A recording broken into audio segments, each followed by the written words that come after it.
Good morning, everyone, and thank you for joining us for today's webinar. My name is Mark Rye. I'm the VP of Sales with Param Corporation, and today we're going to be talking about the role of migration in enterprise content management success.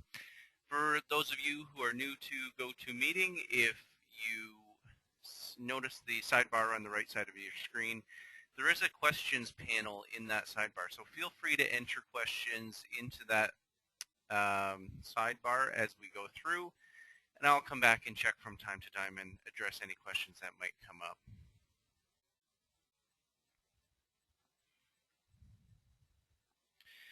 So we're talking about enterprise content management system deployment, the successes and failures, and the role of content migration in the overall success of those projects. Param Corporation speaks with a lot of organizations that have implemented an enterprise content management system, and when I say an ECM system, we'll include SharePoint in that definition as well. And we see lots of organizations that have struggled with deployment over the years, and the focus of the conversation today is to try to take some of the lessons learned from those discussions and see how we can better frame an enterprise content management deployment. So most organizations, when they invest in an enterprise content management system, they really have a vision of what this system can do for them, and that vision is around the management of unstructured content, all unstructured content, from creation through the full content management lifecycle right through to disposition. And commonly we see a number of systems that are used. Some organizations have one of these systems, Documentum, OpenText, FileNet, SharePoint, and obviously there's many others as well. And some organizations have a blend, so they have multiple systems in place as well, either through acquisitions and mergers that may have taken place or just different parts of the organizations making different purchase decisions over time. But when we really measure what's happening with those systems, how they've been deployed and how they're being used, the reality is that they fall short of that vision. So this idea of having all content managed through the system rarely is the actual results of the ECM deployment. What we quite often see, though, is a scenario that looks something like this. So an organization that has had an ECM system in place for 5 or 10 years, the deployment started off with energy, like any deployment would. They found a group of users that was intrigued by the idea of using the system, and they took the important documents, important in quotes, the documents that those users were working with, and they migrated them into the system. And then from there, things started to get tough with the deployment because now we're looking at trying to onboard users that aren't necessarily interested in using the system and don't necessarily buy into the value.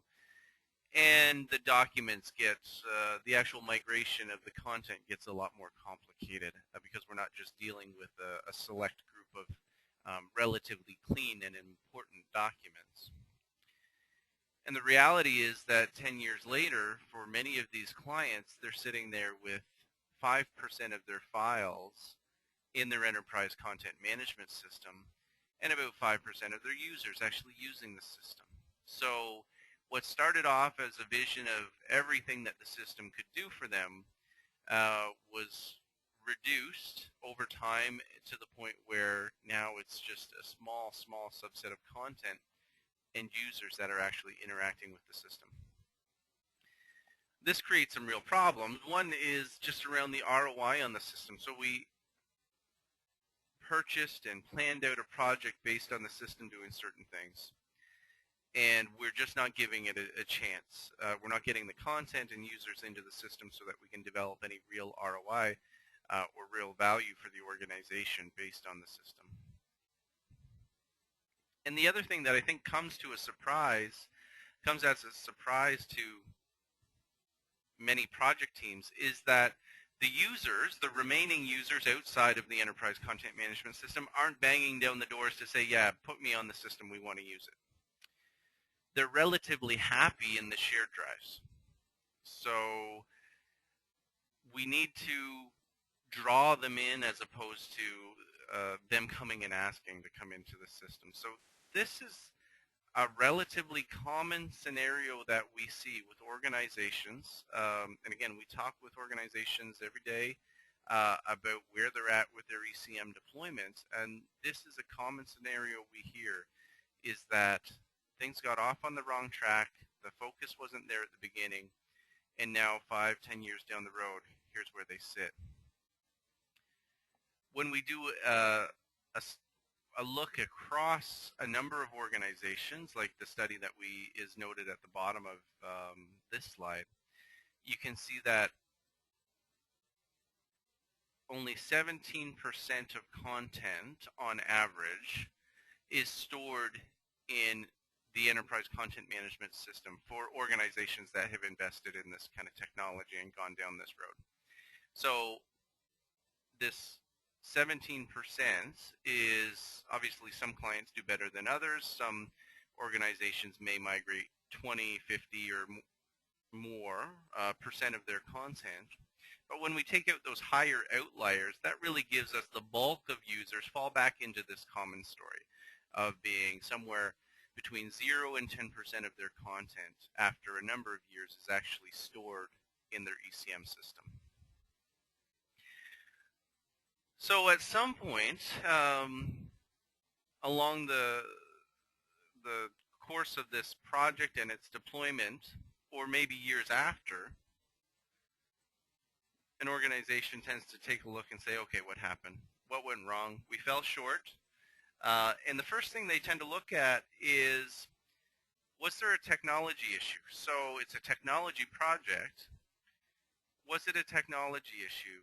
And often they'll put together a small team to say, go look at a couple of things. And one is, did we hit any major snags with the technology during the deployment? And every technology project is going to have some hiccups and some things that need to be ironed out as part of the deployment. But for the most case, these projects that fail to meet expectation don't do so because there was a major technology issue or a compatibility issue in their environment.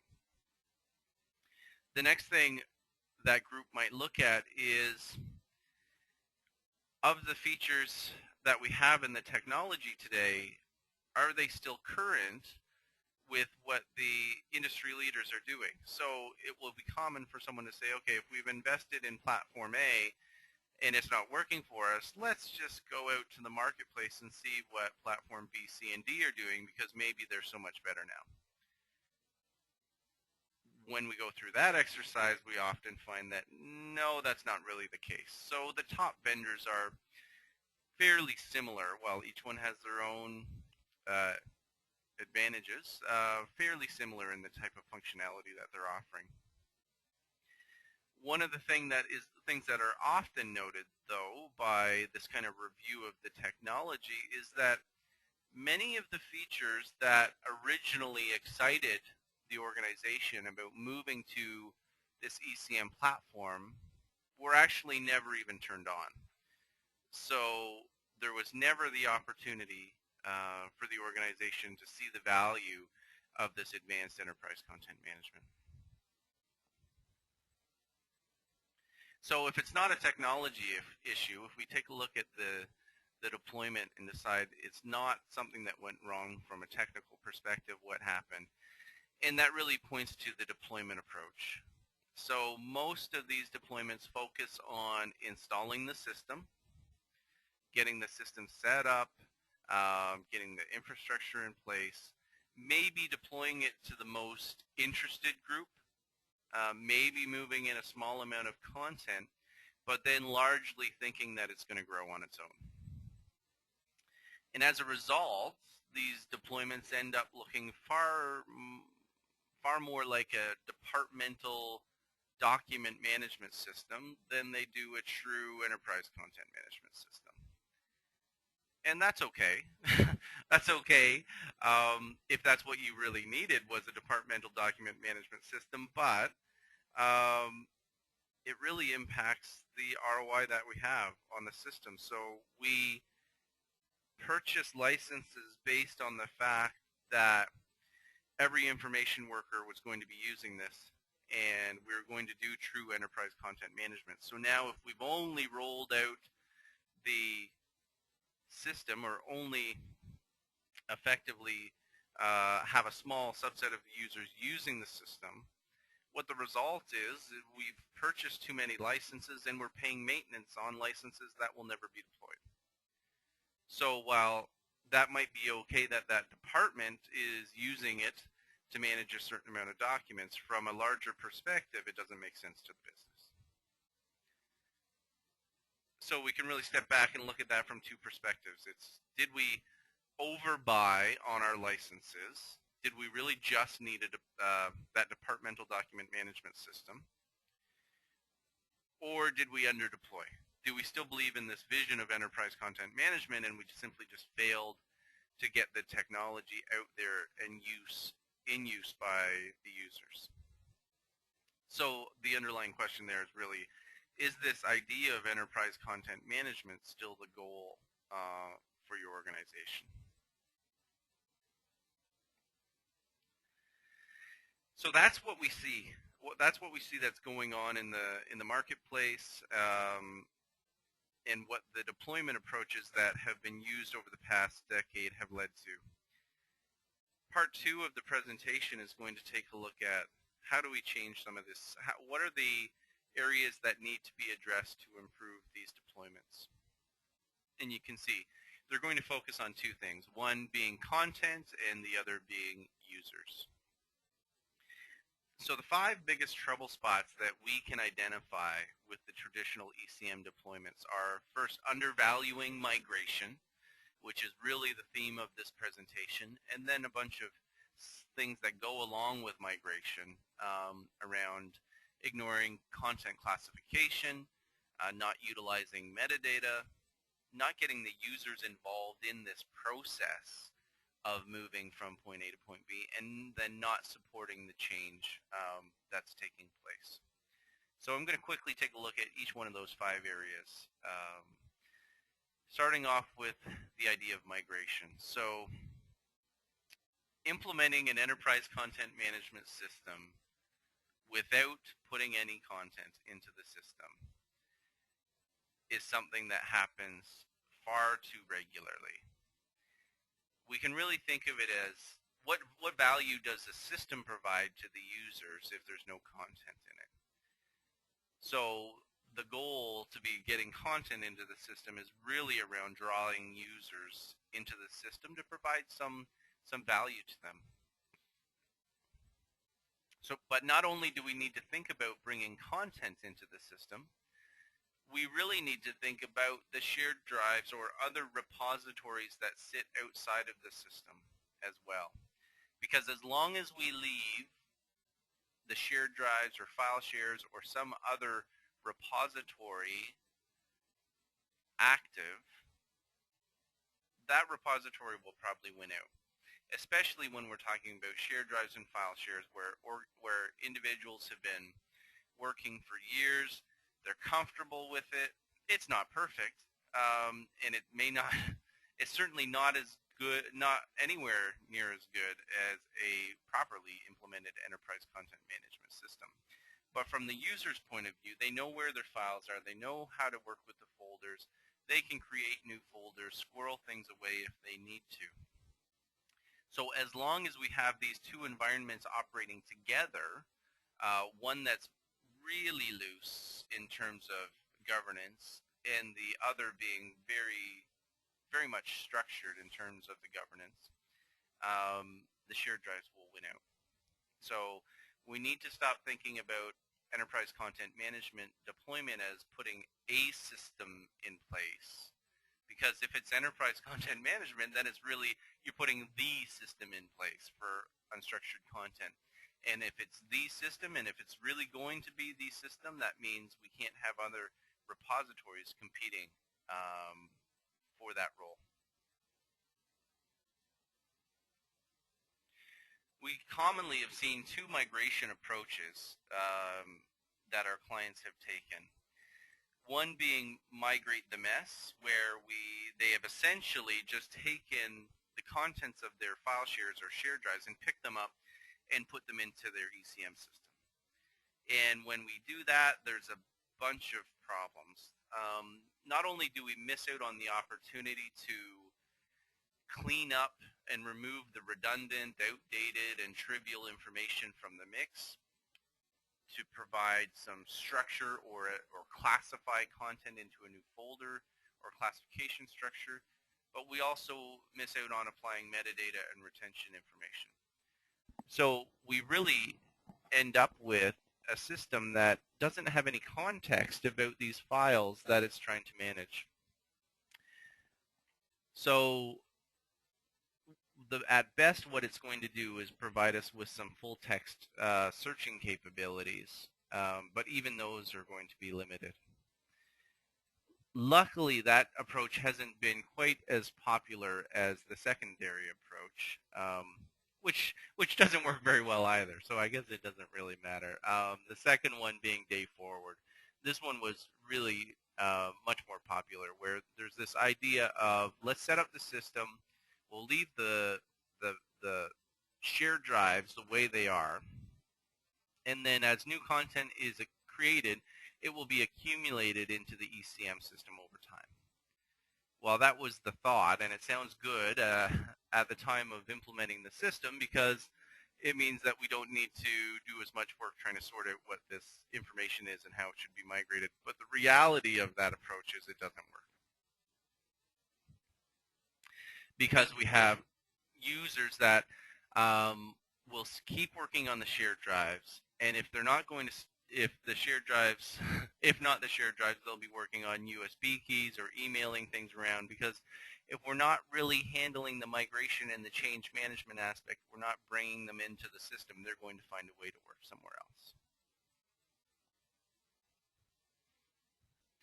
And what we often find is, regardless of which of those approaches were taken, when the users are introduced to the enterprise content management system and for whatever reason they don't see the content that they would like to see, it's not organized the way that makes sense to them, and they're not confident in the system, it really reinforces the use of the shared drives.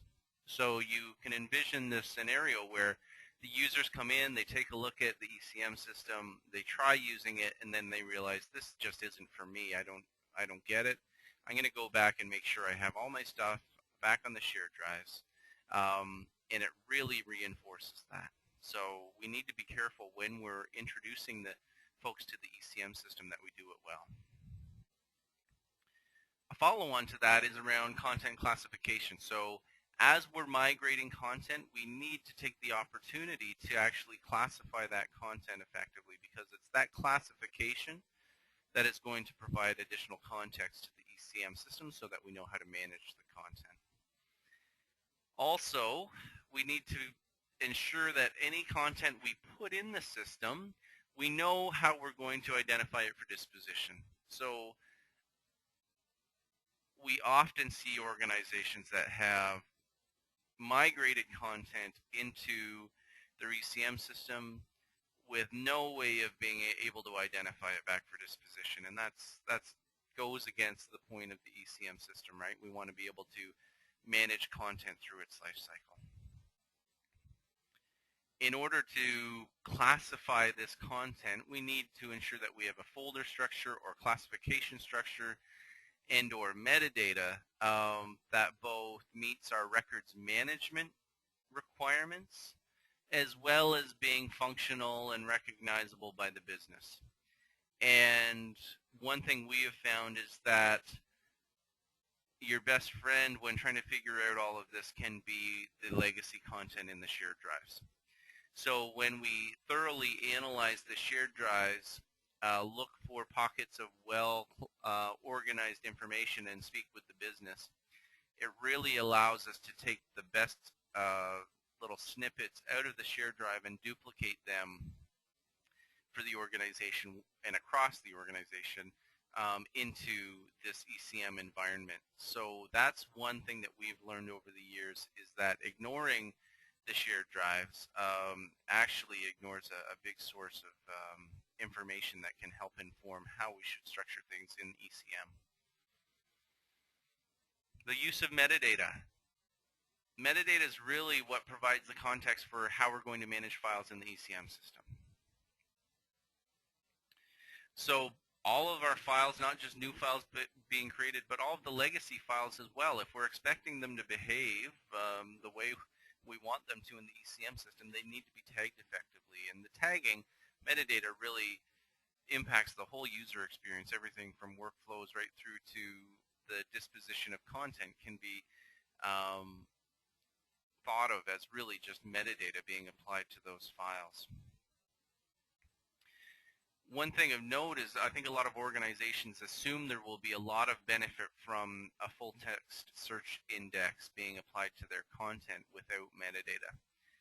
And we've seen time and time again where once you get a certain volume of files in the system of a like set of content, you're going to be getting a lot of hits, positive hits, regardless of the full text indexing. So metadata can really help to narrow that down and get better search results. So the first three topics we looked at really spoke to the role of the migration of content. I'm going to take a couple of minutes and just wrap up by looking at what's the role of moving users and how do we move users and content together, because that's really the goal. We hear of organizations that have plans of, we're going to move X amount of content and the users are going to work in the shared drives and get familiar with both, and then maybe over time they'll move in. And we really believe that we need to focus on trying to move users and content together at the same time. And in order to support that, we need to understand that the users aren't going to differentiate between the core functionality of your ECM system and the information structure that we set up within it. So we need to educate them on both so that they can see themselves in this information structure when they enter into the system. Because if not, they're going to enter into the ECM system, see an information structure or a folder structure that doesn't make sense to them, and they're going to say, this ECM thing isn't for me. It doesn't make sense. I don't know how to use it. They didn't take my department or my use case into account.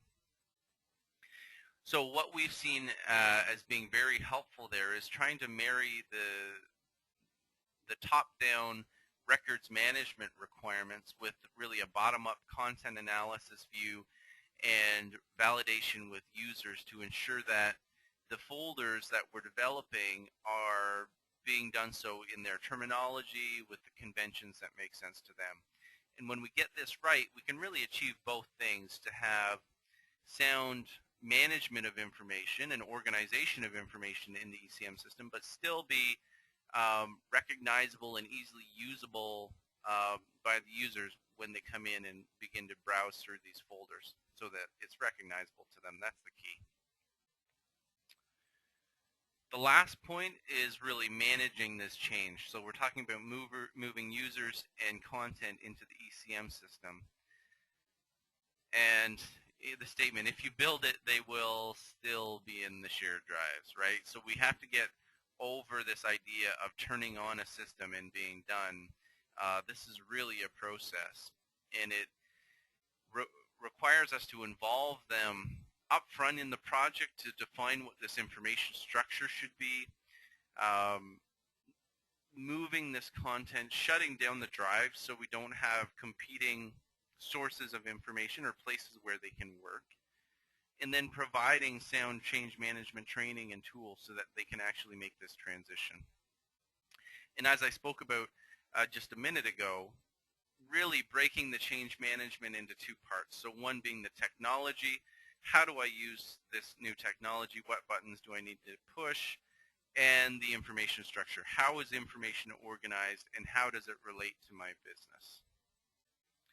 When we do those two things, it's far more palatable for an individual to be able to make a transition. And one thing that Param has found has been very effective is to provide a map of where things used to be in the shared drive and how they've been mapped or moved into this new information structure in ECM, and allow them to be able to browse from one to another so that they can, for a short period of time as they transition during this change, go back to this shared drive structure and say, okay, I'm looking for files that used to be here. Where did they end up? And they can track it into the ECM system to see where those sit in the new folder structure. And that's a very important and powerful tool to allow them to make this transition and be educated on how they're going to use the ECM system and that folder structure, information structure moving forward. So that process really begins during the project, getting them engaged, right before migration, making sure they're familiar with this information structure and the tools they have at hand, and then after the migration, making sure they know how use the tools and checking up to make sure that the tools are doing their job so that folks are actively transitioned into the new system. And again, the underlying goal of the project should really be to move the people and the content at the same time, because if not, something's going to be competing and they're going to be pulled in different directions. Param Corporation has been working in this area for about 10 years now, and we've developed processes and technology that allow us to address all of these 5 areas that we've talked about around content migration. So if that's something you're interested in learning more about, feel free to let me know. At this point, we're coming up to the end of the session. We were scheduled for 30 minutes. I'm going to pop into the question section and just see if there's anything that's sitting in the question section. If so, we'll address it, and if not, we'll close off shortly. So if you have a question, feel free to enter it into the questions panel now.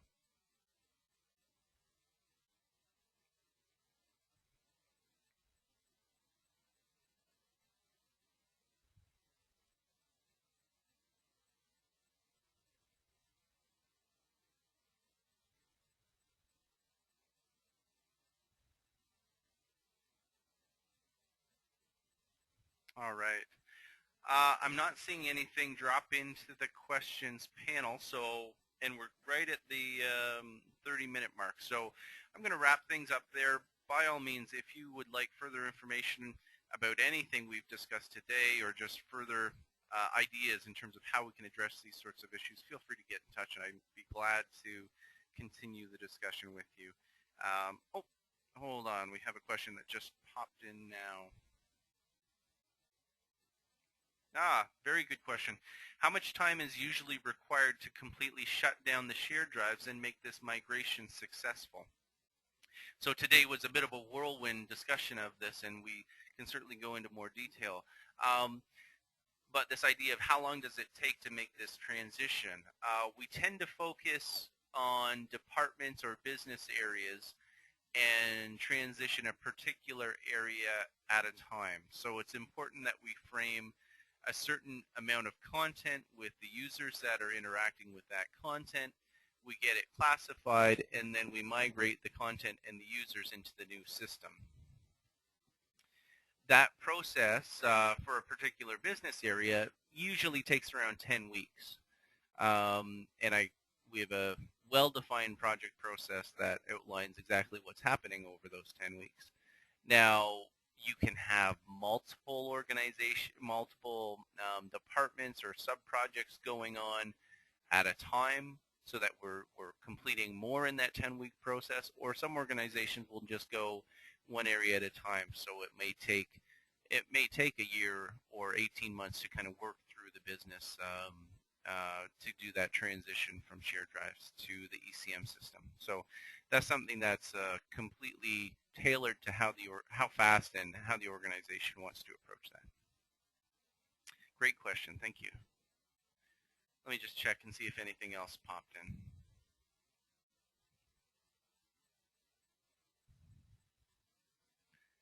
All right. I don't see anything else at this point. So again, I think we'll wrap up here.